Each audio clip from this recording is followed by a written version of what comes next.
All right, so let's talk about how to actually do things with P5js, right? So we have our default sketch, which right now has the following, right? It says function setup, create canvas 600 by 400, function draw background 100.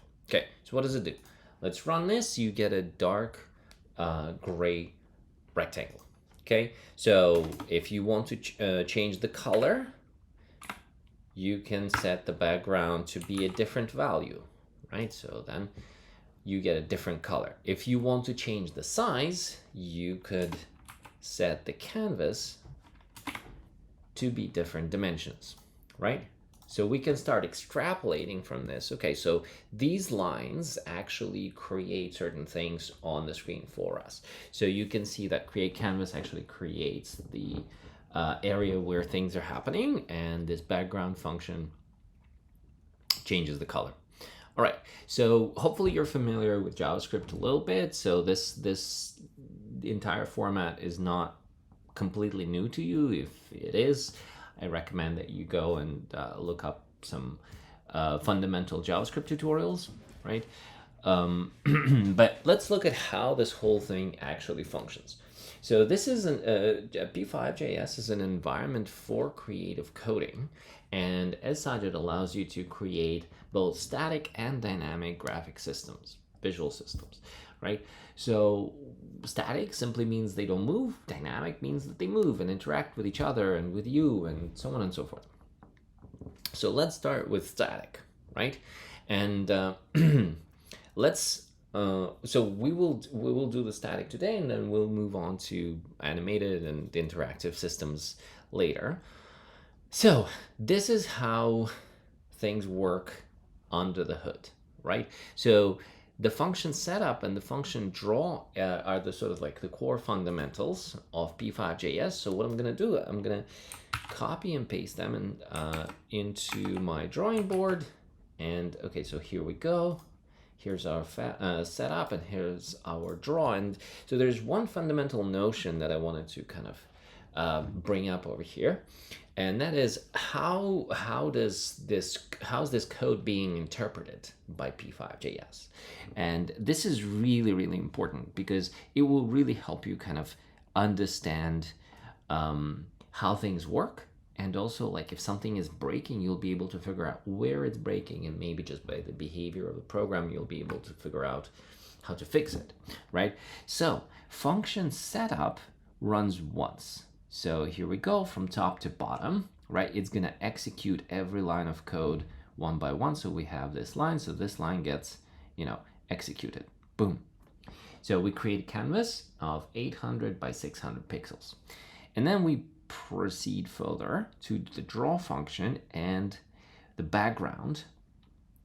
But here we are going to actually get to the end and then loop back. So this line gets executed, right? Boom. We set the background to be 220 pixels, and then we keep going and we go back to the very beginning and execute it again, and execute it again, and execute it again, and execute it again. And we do that approximately 60 frames per second or so. It kind of depends on the refresh rate of your monitor. So if you have one of those fancy gaming monitors, it might run at 144 frames per second. If you have a different monitor, it might run at a different frames per second. It depends on that. You can also set a specific frame rate. So for example, if you want something to run exactly 60 frames per second or exactly 24 frames per second, you'll be able to do that, right? So, but by default, in the majority of the systems, it will run at about 60 frames per second. So that means it's in 1 second, it executes this line 60 times. Okay, so it goes background 220, background 220, background 220, over and over and over and over again, right? We don't see that change because obviously it's happening too fast and there's nothing else that's happening, so obviously nothing is changing. But we will be able to capitalize on the fact that it runs really fast, and there's like a little sleight of hand that we can do sometimes in animating things. But we'll talk about this more later. So for now, let's just kind of get this as a fundamental. And then one thing that tells us is what we can do if we're not trying to animate anything.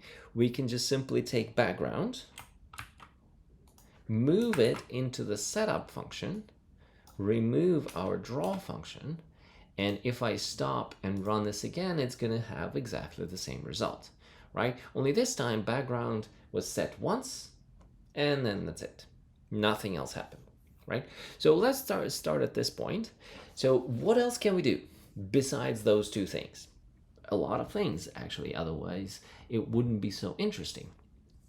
So in order for us to find out what are the options that are available to us in P5js, you'd have to go to their website, p5js.org, and go to the reference menu. So if you click here on the reference, you will end up on this page. And then from this page, you will be able to either filter by keyword, so just look up stuff, or you can go to a particular topic, shape, color, typography, imagery, and so on and so forth. All right, so alternatively, you will be able to go over to the side menu and start looking up things like shape, color, typography, and so on and so forth, right? So if we were to start looking at what the options are, so here, let's go to the shape. Here we are, we have 2D primitives, 3D models, 3D primitives, and so on and so forth. So we have arc, circle, ellipse, line, rectangle, square, right? So we can start drawing some shapes here, some triangles, right? So let's start with arguably the simplest shape of them all. Let's start with a circle. So if you go to the chapter about the circle, to the description of the circle, you will see the explanation of how this function works. It draws a circle, right? As hopefully expected, right? And then there are some examples. And then below, you'll find the syntax for this function. So it tells you how to basically use it in your code, and then the explanation of the parameters. So the circle function takes 3 parameters.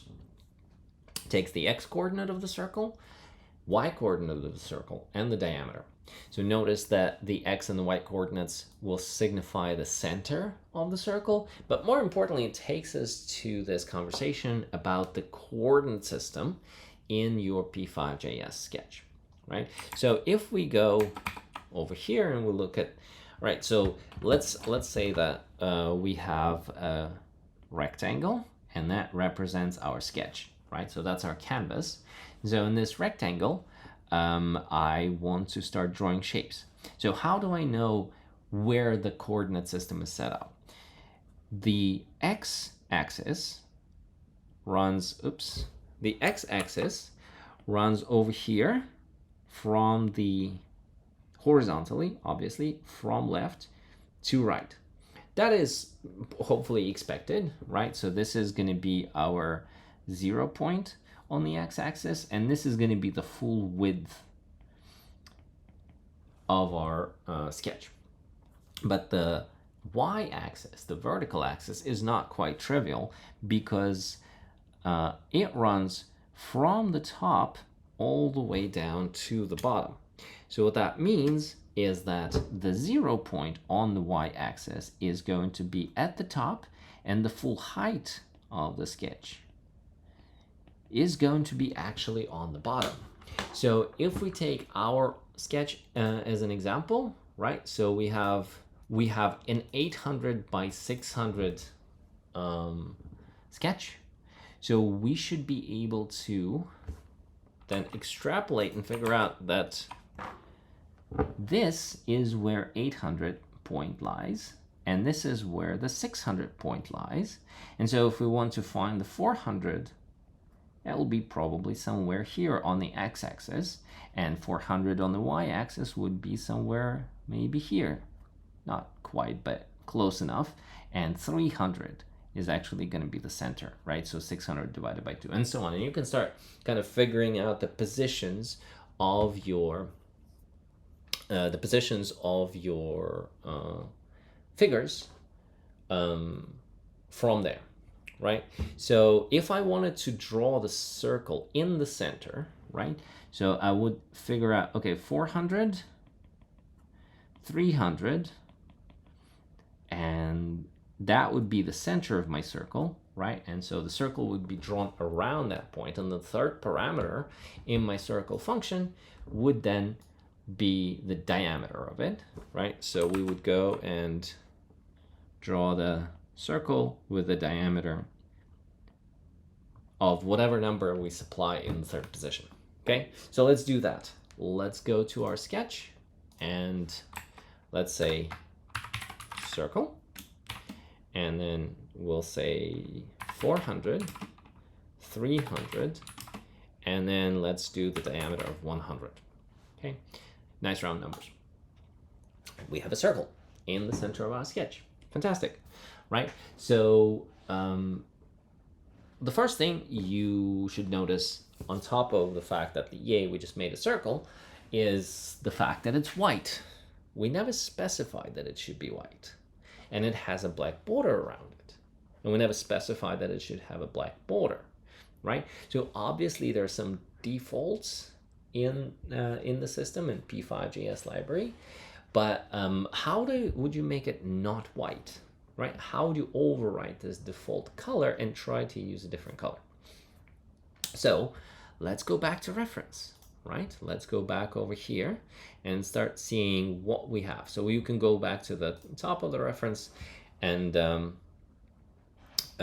a search by keyword again, or you can go into the side navigation and you'll notice that there's a color section, right? So let's go to the color section and start looking at what the color section contains. So there is like creating and reading color.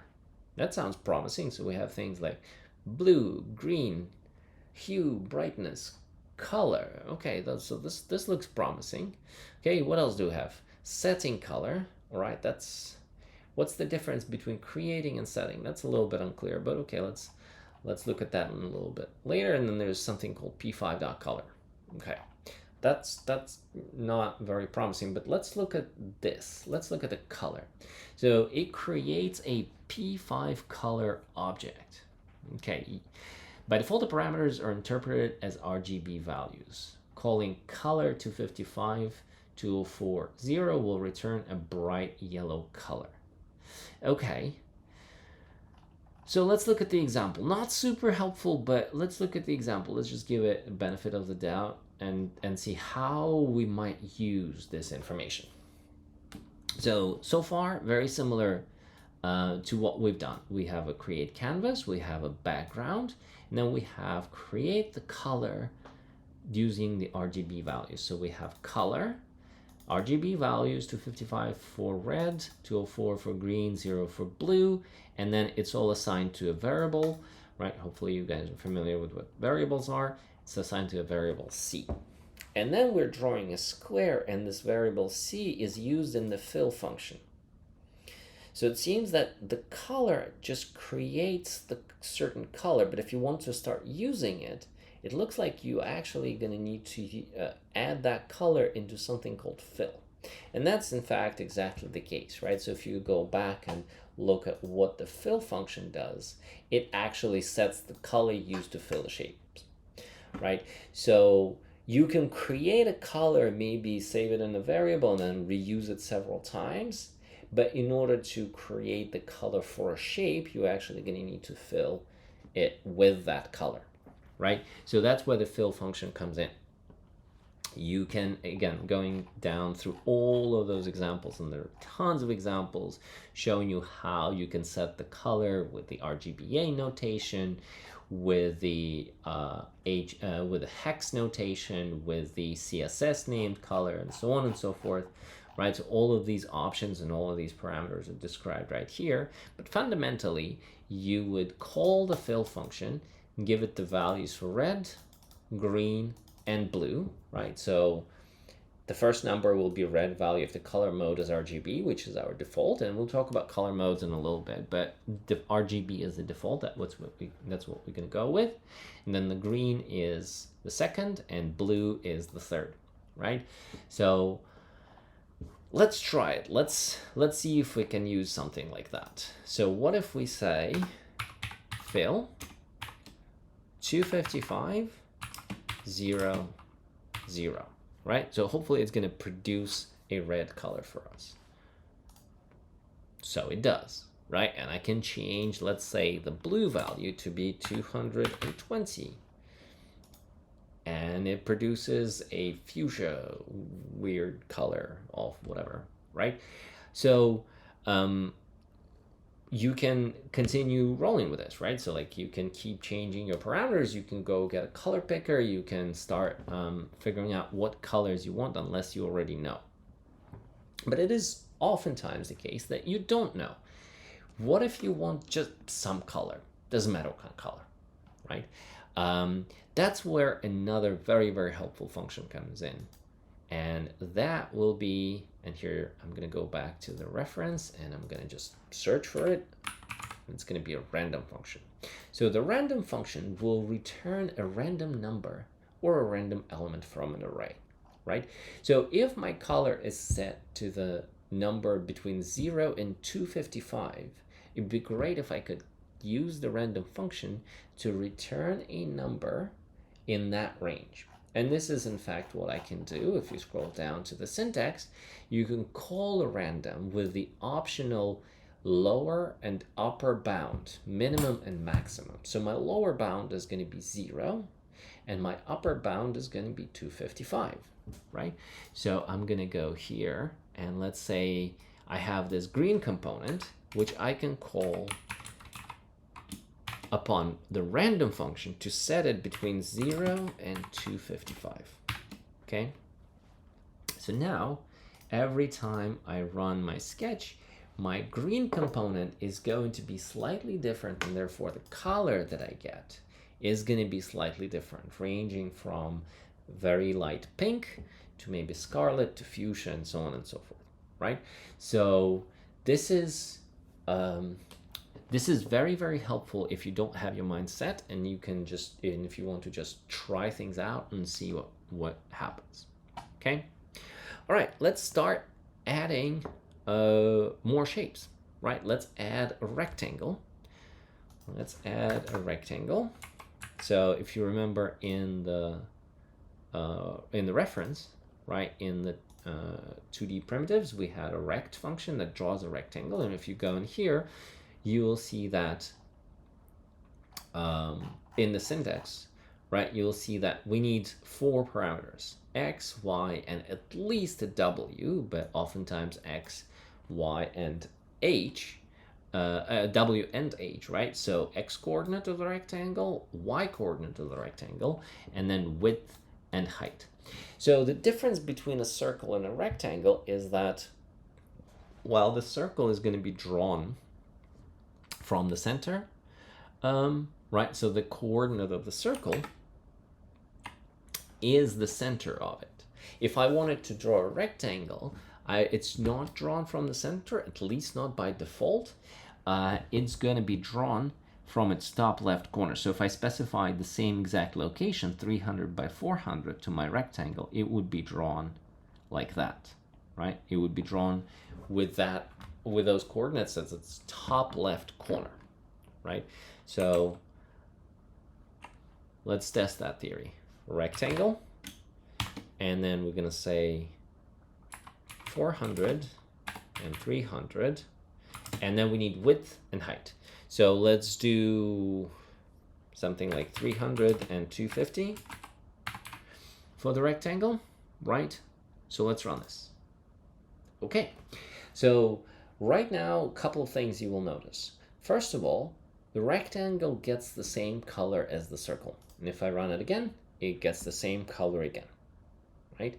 So what that tells you is that the fill function works kind of like dipping your brush into a pigment and then drawing a shape and then drawing another shape and then drawing another shape, and then drawing another shape, right? And that color will remain on your paintbrush for as long as you don't dip it into another color.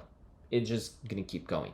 It's gonna keep perpetuating the same color, right? So if I wanted to change the color of my rectangle, I would have to actually specify a completely different color. So let's take this and just change some numbers. So I'm gonna copy this line, paste this over here, and then change some values. Let's say my red is gonna be 120, and my blue is gonna be, let's say, well, the blue can remain the same. I'm gonna change the red component, and the green component remains random anyway, right? So now I'm gonna have fairly different colors for both of them, right? Because this randomness generated in the green component of both those fills will give me quite different colors for both those shapes.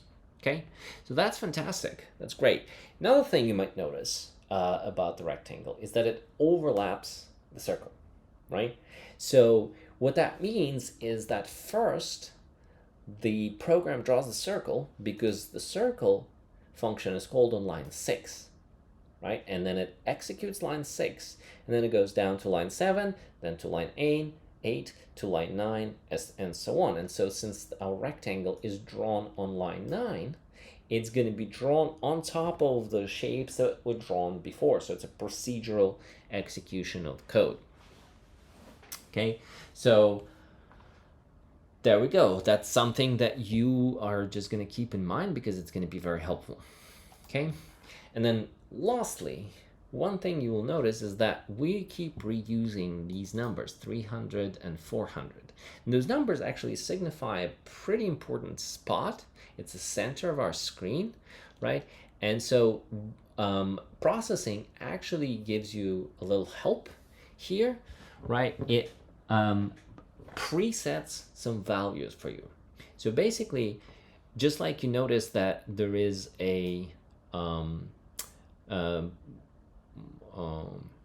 there is like a whole bunch of like little helpers in processing. For example, the function, when we spell it correctly, will become bold, right? So if I spell it incorrectly, if I say something like this, right, it will not become bold. So it will be like a nice little hint that, oh, you misspelled the name of the function or something like this, right? So similarly, those very specific, very special and very helpful values are highlighted for us. So we can call a value of width and see it becomes magenta right away.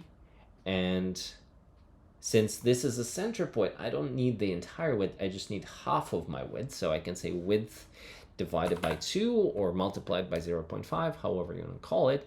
And that basically takes me from 0 point right here all the way to the width, which is right here, and then back halfway, right? And width essentially specifies whatever number was used to create the canvas, right? If I use 800, number 800 to create the canvas, that's going to be the width, right? And if I use number 600 to create the height, I can do the same thing with the height. I can say height and then divided by 2, and that's going to give me a center, right? So if I run it like this, it's fundamentally exactly the same thing as saying 400 and 300, at least in our context, right? So I can start replacing these parameters with these special numbers. Where is it helpful? Well, for example, if I at some point decide to change the size of my sketch, my circle will remain in the center, even if it becomes 400 by 300, right? This circle is still here. My rectangle kind of disappears. You can see there's one single pixel at the very, very bottom. I don't even know if you can see it, but because that it starts drawing from its top left corner. So its top left corner is at the bottom right corner of my sketch, right? So let's bring it back. Let's reset it to 800 by 600. But yeah, so if you want this circle to always be in the center, regardless of where that center is located, this is one way to do this. Okay, and all right, so we have a circle, we have a rectangle, and then let's draw a triangle, right? So first I'm going to take my rectangle, I'm going to actually move it to be before the circle. And if I do it this way, right, if I move it to be before the circle, and now the circle is placed on top of the rectangle. I also want to move it to a slightly different location, maybe like 100 by 100, so it's closer to the top left corner. And maybe I'll make it a little bit bigger, like let's say 400 by 300, something like this, right? And then the triangle, I'll put the triangle in between, right? So it's going to be, the circle is always going to be on top, right? Because that circle is going to be drawn last. Okay, so triangle. Okay, so if you remember, go back to the reference, right? Let's go back to shape. And so here, if you remember, we found our triangle function. Let's click on it and see how the triangle is set up. So unlike the circle and unlike the rectangle that requires some kind of like a coordinate point from which the drawing then proceeds, triangle requires three points, so 6 numbers, each number representing the x and the y location of each of the points of the triangle, right? So if you look at the syntax, you're going to have the x position and the y position of the first point, x position and y position of the second point, and x position and y position of the third point, right? So let's implement that triangle. And then, but here's where we can start using the power of randomness and create like a totally random triangle. So we can say random between, and I want that point to be located anywhere between the left and right edge, just literally anywhere on the screen. So I can say between width, or between 0 and width. And then my y coordinate is going to be also random, and then it's going to be between 0 and height, right? So there we go. So this is going to be an absolutely random point from which my triangle, from which I'm going to start drawing my triangle. Now I want 2 equally random points. Okay, so what I can do, I can just say random 0 width. Notice it starts getting long and it starts getting a little convoluted. There are a lot of parentheses and a lot of commas. So this is where you want to start paying a little bit of attention to exactly how you're drawing your code. And this is where P5js again can help you. The editor can help you. So notice that one of my parentheses is highlighted with a box around it, right? Like a little rectangle box. And then the second parenthesis is highlighted with the same rectangular box. That means that the opening and the closing parentheses of this random function are highlighted, so that we now know that we are operating within the attributes of this particular function. If I move over here, it will highlight the opening and the closing parentheses of this random function. And if I move over here, notice that it will highlight the opening parentheses of the triangle function, right? This should help you navigate whether you're still inside a random function or you're already inside the, or you're already stepped out of it and you're adding another parameter for your triangle, right? Little tricky, but there is help out there, right? So we have the x2 specified, and we can do random between 0 and height. Okay, so that's that's y2 point, and then we can just repeat the same thing for the x3 and y3. We can further simplify this by removing the zeros. So whenever your bottom limit of your random function is a 0, that is implied. the function kind of already knows that you mean 0. So I can just say random of width and random of height. And then again, random of width, again, oops, random of height, random of width, and random of height. That just removes the number of commas that you have to count, makes it a little bit easier to read, right? So let's run this. There we go. I just want a different feel. I forgot to dip my brush into a different pigment for this. Let's just copy this fill, but change a parameter. Here, we don't even have to change the parameter because the green component is always random, right? So it will always be a different color, but maybe I want to make the red like slightly different, like 160 or something, right? So now if I run it, it's going to be something like that, right? So now you can start looking at the composition and start saying, okay, do I like this? Do I not like this? You can use this as a tool to kind of generate a starting point for some kind of like a visual composition. This is not bad. This is kind of like a 90s vibe type of thing. And you can obviously take this further, use it as a starting point and add other shapes and other parameters. But use randomness. It's this mathematical randomness is fantastic to spark your creativity. Okay, so next time we're going to talk about repetition, right? And we're going to, because this is what computers do best. Repetition with small variation and just doing the same thing but maybe slightly differently the next time, right? This is the bread and butter of how computers run. So hopefully you're going to enjoy that, but see if you can generate some interesting compositions here, and yeah, have fun with it.